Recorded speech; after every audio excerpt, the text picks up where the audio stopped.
Our devotion today comes from Matthew chapter 20.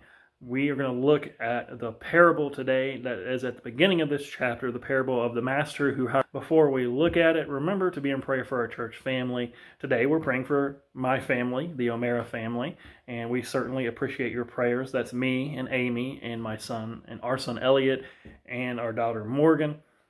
Tomorrow we are praying for Robert and Shelley Persinger. Thank you guys for praying.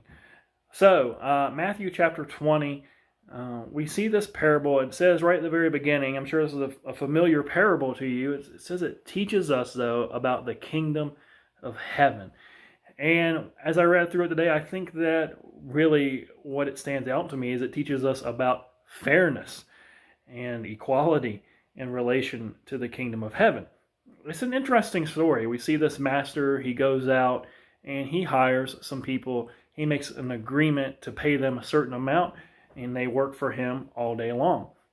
But throughout the day, we see him also go out and hire more people to go work in the vineyard, and he gets to the point where he continues to go out, and there's not much time left in the day to work, and yet he still finds people who are sitting around with nothing to do, and he hires them, and he sends them out. We see at the end, when it comes to the payment time, the people who worked all day, or he starts out with people who worked the less amount of time, a full day's work, and it ends up upsetting the people who get paid, who worked all day for what they agreed upon. Message, and this, what stands out to me today, is just the graciousness and the generosity of this master. It's only any of these people were hired, from the people who worked all day. He didn't have to come out and find them, but he did. It was him. He's the one that had the job to give and the payment to make. And of course, the generosity that he showed towards the people who only worked for a short amount of time. And we see the gripe that these people who worked all day have is that until they saw how gracious he was to the people who only worked a little bit. And suddenly, it's not fair. We should be paid more. We worked all day. Part of what this speaks to us about the kingdom of heaven is that it's not exactly fair. And thank the Lord that it's not fair. Thank the Lord that what we deserve, but that the master, in his incredible generosity, chooses to have mercy on us and to give us his goodness.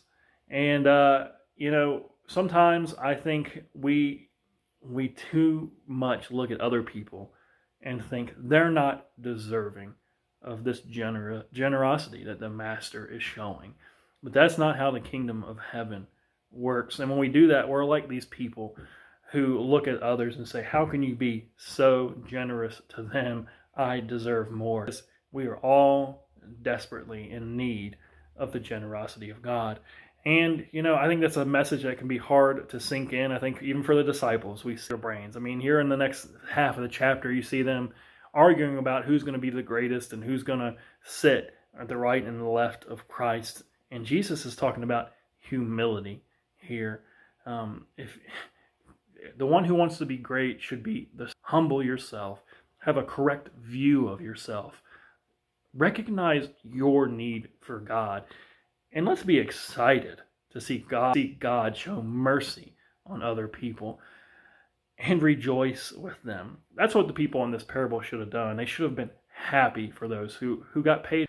They received God's mercy just like they themselves had received God's mercy. I'm thankful for this parable today. I pray that God reveals something to you out of this scripture. If God did, Facebook and YouTube, let's minister to one another. God bless you guys.